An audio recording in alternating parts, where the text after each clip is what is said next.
This is the Armwood Opinion channel here on YouTube, and I'm here today to talk about the Senate impeachment trial that has been going on for the past couple of weeks.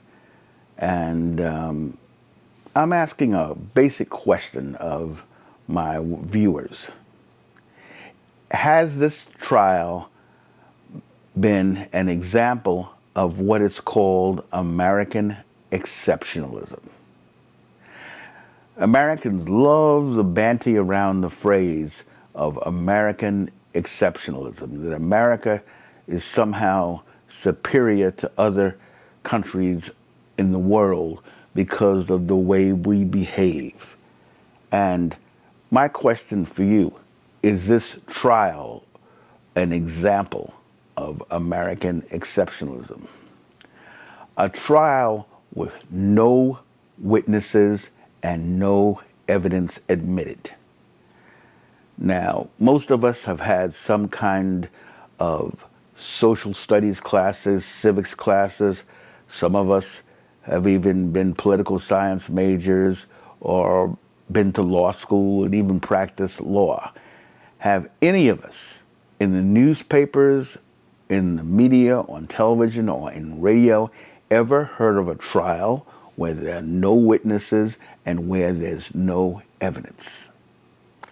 What would we call that? Traditionally, it's called a kangaroo court. Some people use, which I think is a quite offensive term, the type of actions of a banana republic, an insulting phrase used to describe justice in some South American countries that have been under dictatorships. But what we as Americans forget, that this is not an unusual occurrence. What has happened with the Trump impeachment trial, where the Republican Senate, led by Mitch McConnell, Turtle Man himself, has refused to allow any witnesses. They know they're witnesses with pertinent evidence. John Bolton, you couldn't think of a more right-wing conservative than John Bolton, who worked as national security advisor for the administration, has evidence, but they refuse to hear it because they know it would be damaging to Trump. So what do? They refuse to allow any witnesses to testify. Only 2 Republican senators voted to hear evidence, to hear testimony. They were Utah Senator Mitt Romney and Maine Senator Susan Collins. They were the only 2 senators to vote to hear testimony. All of the others, where I live, Georgia's 2 senators, these people are acting like thugs, like gangsters. This is not the way a democracy is supposed to act. But if we look back at American history, unfortunately, this type of behavior is not unusual. This type of undemocratic behavior is not unusual. In my lifetime, we have seen an unjust criminal justice system put kids in jail for having an ounce of marijuana, a virtually harmless drug, especially in comparison to alcohol. But Donald Trump can ask for help from a foreign power on numerous occasions and get away with it and not have any witnesses testify I'm against them. We've seen segregation in my lifetime. I've experienced it. And we've seen it allowed, and racist courts refuse to convict whites for murdering blacks in this country. This is not unusual. World War II, we saw the U.S. government with the liberal icon Franklin Delano Roosevelt engage in the heinous act of putting Japanese American citizens in concentration camps. They called them detention centers, and stealing their property, and the Supreme Court affirming that, and in this so-called democracy. And don't forget, in the last 3 years under the Trump administration, we saw refugees coming across the southern border of the United States from Mexico. A lot of them are from Guatemala and other countries in Central and South America, going through horrible times. A lot of it having to do with American foreign policy in the 80s, being put in cages, literally in cages, people dying. We've seen American Border Patrol people turning over buckets of water left in the desert for these people to drink. Videos circulating on the internet show U.S. Border Patrol agents destroying water aid stations in the Arizona desert. The water is meant to help immigrants crossing the border who risk dying of thirst on the dangerous journey. This is Nazi-like behavior. So to see a trial like this trial is not un-American. It's very American. And we can go back and we can look at people like Andrew Johnson, who was president after Lincoln died in the Civil War. He was impeached, and he was allowed to get away with not enforcing the law that protected former slaves from slavery. In fact, America lies and says slavery ended in 1865 with the 13th Amendment. That is a huge lie. I can show you a document put out by the U.S. government, by the Attorney General's office, Circular 3591, which was issued December 7th of 1941, saying that slavery was still going on in 1941. My grandfather, during World War I, was director of Negro labor of the state of Florida, and he fought slavery in Florida during the First World War, which ran from 1914 to 1917. The United States got involved right at the end of 1917.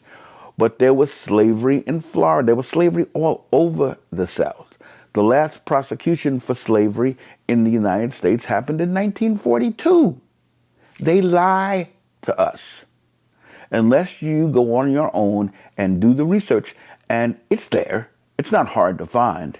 But if you believe what America says, you are a fool, because America lies. Let's go back even farther. Andrew Jackson, the guy whose painting Trump put up behind his desk at the White House, he defied the Supreme Court. And removed the Cherokee people from their lands in defiance of the Supreme Court, which led to the Trail of Tears, where thousands and thousands of Native Americans died, made to walk from North Georgia and up through North Carolina all the way to Oklahoma, their land stolen without compensation, in violation of the Constitution, and taken out west, given blankets that had disease in them, had smallpox in them, so they would die. This is America. America has murdered Native Americans. America has murdered South Americans. It stole half of the country from Mexico. What Donald Trump and the Republicans are doing are as American as apple pie. America has never been a democracy. You have a state like Wyoming that has 1/60th the population of California and has 2 senators. Is that a democracy? No. There's no one man, one vote, or one person, one vote as it should be. In the United States, women couldn't vote until, what, 1920? They had to pass the Voting Rights Act in 1965 to enforce voting for African Americans, and the governor of the state of Georgia is still trying to disenfranchise African Americans. This is the American way. What Donald Trump has done and the Republicans have done in acquitting this criminal, this gangster, is the American way. The Trumps, the Mitch McConnells, Turtle Man himself, are no different than the Columbos, no different than the Gottis. The Republicans are gangsters. And we have to recognize that. Okay. The question, as always, is what do we do about it? We fight it. Obviously, we can't fight it with arms and military. Not that it's not justified, but we can't do it because we cannot win that kind of battle. That is suicide. But we can do is use the power in our hands. We have the power of the vote. Yes, I hear you saying they have asked foreign powers to interfere in the election. The Russians interfered dramatically in 2016. They're going to do it again. Trump wants them to do it. We know this. He asked the Ukrainians to do it. That's what this impeachment was about. But the Republicans are okay with this because they don't believe in democracy. Their supporters don't believe in democracy. People that voted for Trump are thugs. Plain and simple. They're thugs. There's no ethical, moral reason that any decent person would vote for a person who, while running from office, would call people from another country gangsters, criminals, etc., and talk about grabbing women's private parts and vote for him. Decent people don't do that. America has always had people who were not decent. How could it have slavery? How could it have the murder of Indians, the theft, and I mean Native Americans? How could it have the theft of Mexican land if these were good people? No, they're not. They were the garbage of Europe who came to America. Let's face it. They were the garbage of Europe who came to America to settle this country and steal it from the indigenous populations. So we shouldn't be surprised. There's no reason to get angry about it. We know who Americans are. We know what American exceptionalism is. It's a big lie. What we need to do is to use our vote, use our activism to defeat Donald Trump in 2020. Will we defeat him? Maybe, maybe not. Should we get all upset about what happens? No. Remember, we're all going to die one day. We all know this. Some people get around the idea through religion or other means, but we know we're all going to die. So, do we give up? No. We continue to live. We continue to go to the doctors to stretch out our lives as long as possible. We do the best we can, even though we know it's ultimately a losing battle. This battle, we know, is a temporary setback. Trump will not be president forever. Yes, he may try to stay in after his first term if he's defeated, after his second term. We know that. But we know he's 70-some years old. He's not going to last that much longer. So there will be a time after Trump. So we have to look forward to that future. we have to try to hasten that future by not despairing, not giving up, by keeping up the good fight, by resisting.